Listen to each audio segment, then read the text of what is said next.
रात को करीब 12 बज रहे थे। वैज्ञानिक अचानक चंद्रयान-3 के इंजन को चालू करते हैं। कहा जा रहा है कि करीब 31 मिनट तक इंजन को चालू रखा गया और फिर चंद्रयान ने वो कर दिखाया, जिसे देखकर दुनिया भर की स्पेस एजेंसियां भी हैरान रह गई। इस काम को अंजाम इसरो के बेंगलुरु हेडक्वार्टर में बैठे वैज्ञानिक दे रहे थे। लेकिन अब आपके दिमाग में यह सवाल आ रहा होगा कि आखिर इसरो को रात में ही चंद्रयान-3 के इंजन को चालू क्यों करना पड़ा, और इसके बारे में इसरो ने रात में ही ट्वीट करके जानकारी भेज दी। अभी चंद्रयान-3 बहुत तेज रफ्तार से पृथ्वी से चंद्रमा की ओर बढ़ रहा है।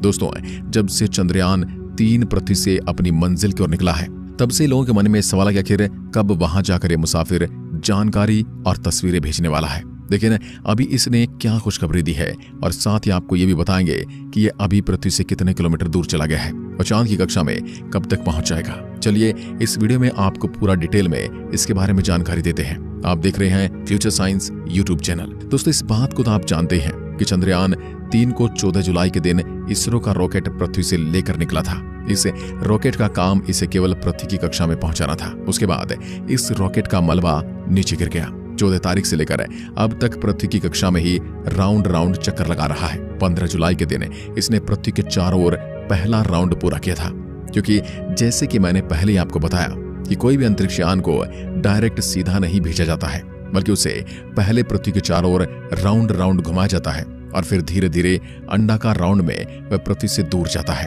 क्योंकि एकदम से पृथ्वी की भारी भरकम ग्रेविटी उस अंतरिक्ष यान को पृथ्वी से दूर नहीं जाने देती। 17 जुलाई को यह मुसाफिर पृथ्वी का एक राउंड पूरा करने के बाद दूसरे राउंड में प्रवेश करता है। उस समय भी वैज्ञानिक इसके इंजन चालू करके इसे दूसरे राउंड में डाल देते हैं। इसके एक दिन बाद यह अगले राउंड में यानी तीसरे राउंड में प्रवेश कर जाता है।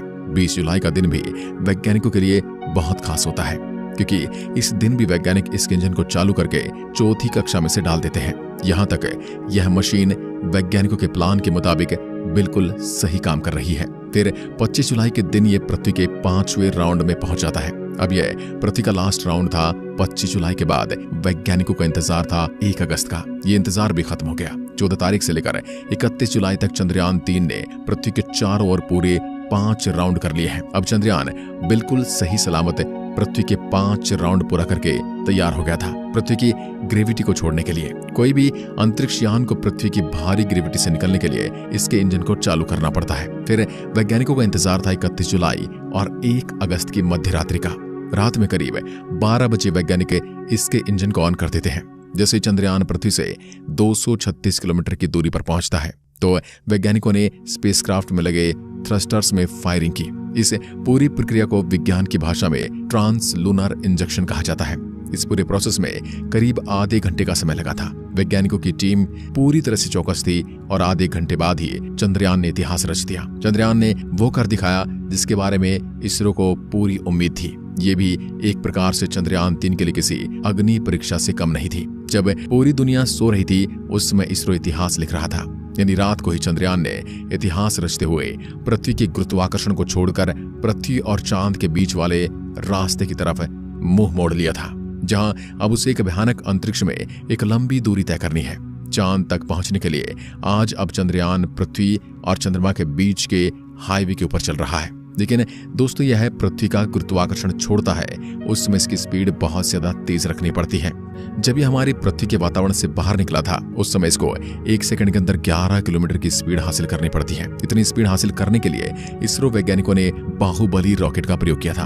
वह भारी भरकम रॉकेट बादलों को चीरता हुआ इसको पृथ्वी के ऑर्बिट में लेकर गया था। अभी हाल फिलहाल इसकी स्पीड की बात की जाए तो करीब 40,000 किलोमीटर प्रति घंटा है। अभी 5 से 6 दिन इसे सीधे एक स्टेट हाईवे की तरह सफर करना है। 6 दिन बाद फिर से वैज्ञानिक चंद्रयान-3 के इंजन को ऑन करेंगे, क्योंकि इस बार यह चांद के बिल्कुल नजदीक चला जाएगा, जहां पर वैज्ञानिक इसके इंजन को ऑन करके इसे चंद्रमा की कक्षा में धकेल देंगे। फिर जब चांद का गुरुत्वाकर्षण इसे पकड़ लेगा, फिर यह वही प्रोसेस अपनाएगा जैसे इसने पृथ्वी के चारों ओर अपनाया था। ये चांद के चारों ओर अंडाकार राउंड काटते हुए धीरे धीरे नजदीक जाएगा। लेकिन ये काम आपको जितना आसान लग रहा है उतना है नहीं। यहाँ पर अगर वैज्ञानिकों ने थोड़ी सी भी चूक हो जाती है, तो आपको पता है कि 40,000 किलोमीटर प्रति घंटा की रफ्तार से ये बढ़ रहा है। इतनी रफ्तार से चूकने पर यह चांद से आगे निकल सकता है। वैज्ञानिक इसे चांद की कक्षा में डालने के लिए मॉड्यूल सिस्टम को ऑन करके थ्रस्टर्स के माध्यम से इसे कंट्रोल करते हैं। प्रोपल्सन मॉड्यूल में लगे छोटे छोटे इंजन की मदद से इसे अपोजिट दबाव देकर इसे चांद की कक्षा में डाल दिया जाएगा। इस वक्त वैज्ञानिक पल पल की जानकारी रखेंगे, क्योंकि चंद्रयान के लिए ये दिन भी बहुत ज्यादा खास रहने वाला है। और एक बार चांद की कक्षा में पहुंचने के बाद धीरे धीरे वैज्ञानिक इसकी कक्षा को छोटा करते जाएंगे और चंद्रयान अपने लक्ष्य के नजदीक पहुंच जाएगा। ये प्रोसेस भी काफी दिन होगा। फिर 17 अगस्त के दिन चंद्रमा का प्रपल्शन मॉड्यूल विक्रम लैंडर से अलग हो जाएगा। उसके बाद चांद पर कुछ राउंड काटने के बाद 23 अगस्त के दिन यह चांद के बहुत नजदीक यानी 30 किलोमीटर की ऊंचाई पर पहुंच जाएगा। फिर इसका केवल एक ही काम है, बस इसे धीरे धीरे चांद की जमीन पर उतारना। ये सफर कुछ मिनटों का होता है, लेकिन इस पूरे मिशन के यह 15 से 20 मिनट बहुत ज्यादा खास और भयानक होते हैं। इसी फेज में आके अच्छे मिशन फेल हो जाते हैं, क्योंकि इस समय इस अंतरिक्ष यान को बड़े आराम से उतरना होता है और इसके लिए वैज्ञानिक इसके अंदर एडवांस टेक्नोलॉजी वाले उपकरण लगाते हैं जो इसकी गति को उतरते वक्त स्लो करते हैं, जिसे थ्रस्टर कहा जाता है। यही थ्रस्टर इसे ऊपर अपोजिट डायरेक्शन में धकेलते हैं, जिससे कि इसकी स्पीड कम हो जाती है। इस दौरान चंद्रयान 3 की लैंडर की रफ्तार 6000 किलोमीटर प्रति सेकंड से धीरे धीरे घटकर 7.2 किलोमीटर प्रति सेकंड यानी 2 मीटर प्रति सेकंड तक लेकर आनी है। जिस वक्त यह अंतरिक्ष यान उस भयानक जगह पर उतरेगा, इस वक्त यह अपना खुद का दिमाग इस्तेमाल करने वाला है, यानी यह खुद की आर्टिफिशियल इंटेलिजेंस का इस्तेमाल करके ये डिसाइड करेगा कि उसे उस मुश्किल वक्त में कैसे फैसले लेने हैं। इसरो की इसी तकनीक की दुनिया दीवानी हो गई है। ये एडवांस तकनीक है, इसके अंदर लगे होने की वजह से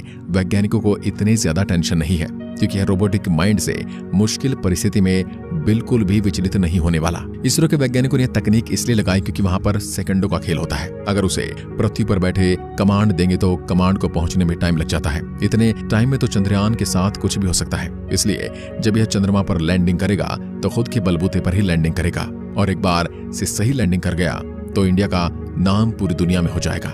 उतरने के बाद तो ये बिल्कुल भी देरी नहीं करेगा चांद के उस अंधेरी दुनिया के राज खोलने में। जब चांद के उन भयानक गड्ढों की पहली बार तस्वीर दुनिया के सामने आएगी तो पूरी दुनिया के वैज्ञानिक भी अचंभित रहने वाले हैं, क्योंकि करोड़ों साल से वह गड्ढे वीरान पड़े हैं। अगर पृथ्वी पर इस प्रकार के गड्ढे कई सालों से वीरान पड़े होते तो उनके अंदर तो कई प्रकार के जीव जंतु जाकर अपना बसेरा बना लेते, लेकिन चंद्रमा पर आखिर उन भयानक गड्ढों के अंदर क्या है, ये सवाल वैज्ञानिकों को अब बहुत परेशान कर रहा है, जिसका जवाब हमें सटीक रूप से चंद्रयान 3 का रोवर ही वहां जाकर देने वाला है।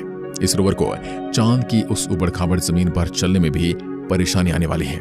इसके लिए इसके अंदर कई प्रकार के सेंसर लगे हुए हैं जो पहले ही उसको बता देंगे कि कहां पर गड्ढा है और कहां पर बड़ा पत्थर है, तो ये पहले से ही उनसे सचेत हो जाएगा।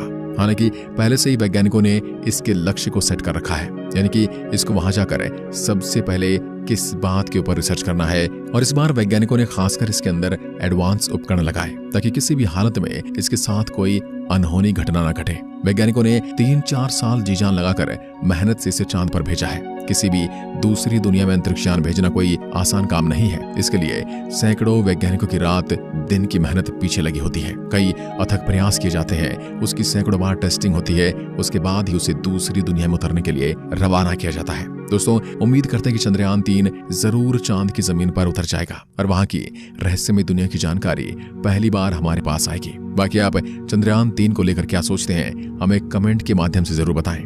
ऐसे ही ब्रह्मांड के इंटरेस्टिंग वीडियोस देखने के लिए हमारे चैनल फ्यूचर साइंस को सब्सक्राइब करें। जय हिंद, जय भारत।